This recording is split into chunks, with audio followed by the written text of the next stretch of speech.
네, 안녕하세요. 이번 시간은 임대업자 분들 종합소득세 신고 내용인데요. 상가나 주거용 건물 아닌 이상, 주택을 빼고요. 비주거용 부동산에 대한 임대하신 분들 종합소득세 신고에 대한 문의가 좀 있는데, 사실 임대업 같은 경우에는 매출 금액, 그러니까 임대료 금액이 크면은 보통 이제 복식부기로 해서 세무사 사무실에서 많이들 도움을 받아서 하시는데요. 조그만 상가나 뭐 이렇게 임대료가 그렇게 크지 않은 경우에는 이제 혼자서 스스로 신고하시는 경우들이 있거든요. 그러니까 그거 하시면서 이제 주로 기준경비율이나 단순경비율로 신고하지 않고 간편장부를 작성해서 신고하시는 분들 중에 비용을 간편장부에 어디에 어떤 비용을 넣어야 되는지를 모르셔가지고 질문하시는 분들이 계세요. 그러니까 그 부분에 대한 얘기인데요. 일단 임대업 하시는 분들 중에 기준경비율이나 단순경비율로 추계 신고하시는 분 제외하고요. 간편장부로 신고하시는 분들에 대한 설명 내용입니다. 그러니까 신고 방법하고 그 다음에 어떤 비용들이 간편장부에 들어가야 되는지, 그리고 간편장부 작성 방법, 그 다음에 이제 마지막엔 감가상각비 문제에 대해서 조금 다루고요. 이렇게 설명을 좀 해보도록 하겠습니다. 임대업 같은 경우에 간편장부로 신고하시는 경우들이 뭐 임대업 단일 소득이 있으신 분들이 있고요. 그 다음에 이제 다른 소득들, 근로소득이나 사업소득, 뭐 기타 소득이나 금융소득이 있으신 상태에서 임대소득이 추가로 있으신 분들은 당연히 종합소득세 신고를 하셔야 되는데, 이 임대소득에 대한 부분을 간편장부로 신고할 때는 뭐 이렇게 하시면 된다, 뭐 이런 거고요. 후기 의무자를 제외하고 간편장부하고 혹은 기준경비율, 그리고 간편장부, 단순경비율 대상자들은 이 중에서 간편장부를 선택하시게 되는 경우들이 종종 있어요. 단순경비율 같은 경우에는 그냥 단순경비율로 신고를 하셔도 대부분은 무방한데, 간편장부, 기준경비율 이렇게 적용받으신 분들 중에 기준경비율로 가게 되면 이 퍼센테이지가 너무 낮아서 어쩔 수 없이 간편장부로 가시는 경우들이 있거든요. 그러니까 이게 지금 2,400만 원 아래면, 그러니까 매출을 말씀드리는 거예요. 2,400만 원 아래면 단순경비율로 가게 되는데, 그렇지 않고 이거보다 높게 되면 이제 기준경비율 적용을 받으시게 되거든요. 이제 그럴 때 이제 간편장부로 많이들 선택을 하시는데, 간편장부에 대한 작성해서 신고하는 내용은 이전에 올려드렸던 D 유형 종합소득세 신고하는 영상의 내용과 대동소이한데요. 약간 임대업 하시는 분들은 비용을 어떤 비용을 넣어야 될지, 그리고 또 비용 자체가 별로 없어요. 사업하시는 분들에 비하면. 그러니까 넣을 수 있는 비용 자체 발생하는 게 없기 때문에 약간 좀 더 어려워 하시는 것 같고요. 일단 임대업 같은 경우 수익 금액, 매출 구성이 이제 보통 월세로 돼 있죠.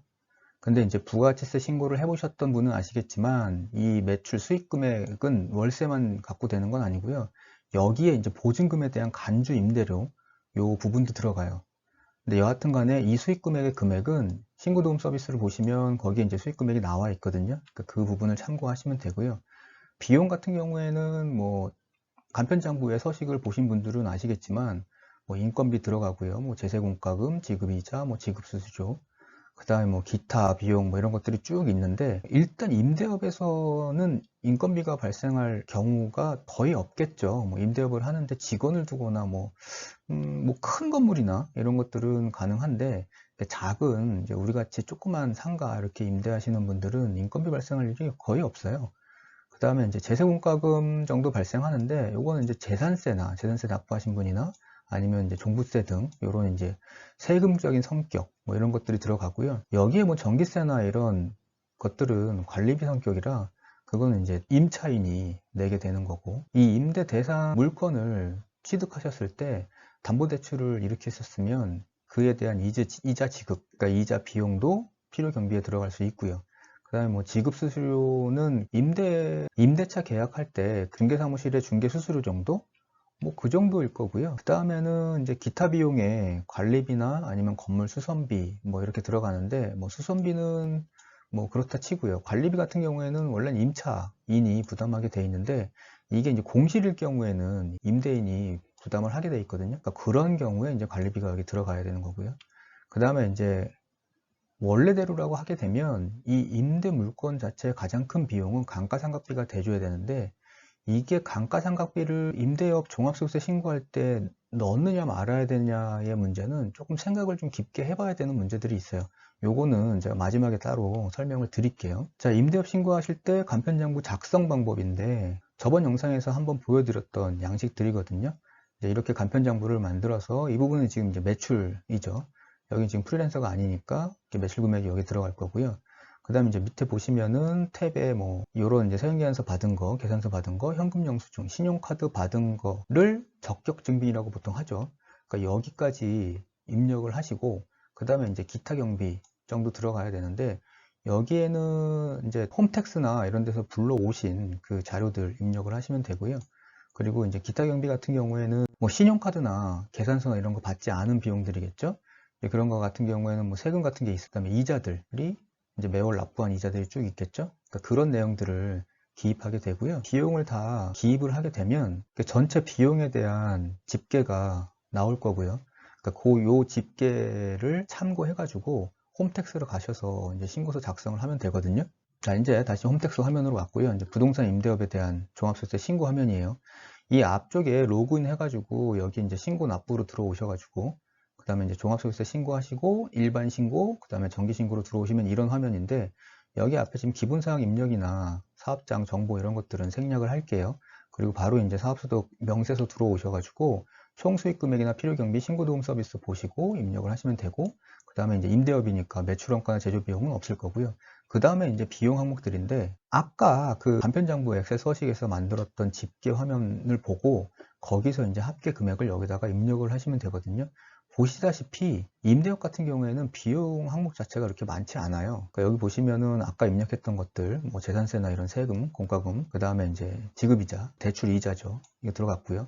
그 다음에 여기 이제 공실일 경우에 관리비, 임차인이 뭐 어디 고쳐달라 그러면 그런 수선비들 들어간 거 있잖아요. 그러니까 그런 것들이 여기 들어갈 거고요. 그러니까 이렇게 비용들을 여기 입력하게 되면 밑에 이제 등록하기 버튼을 눌러서 저장하고 이동하시면 돼요. 그러면 이제 다시 와서 총수익 금액하고 필요경비 계산 명세서는 입력이 다 끝났고요. 아래 보시면 이제 뭐 수익 금액하고 전체 통계가 이제 나오는데 집계해서 그 다음에 필요경비가 들어갔고 그 다음에 여기는 이제 필요경비를 다 넣다 보니까 이제 이 마이너스 금액이 나왔고요.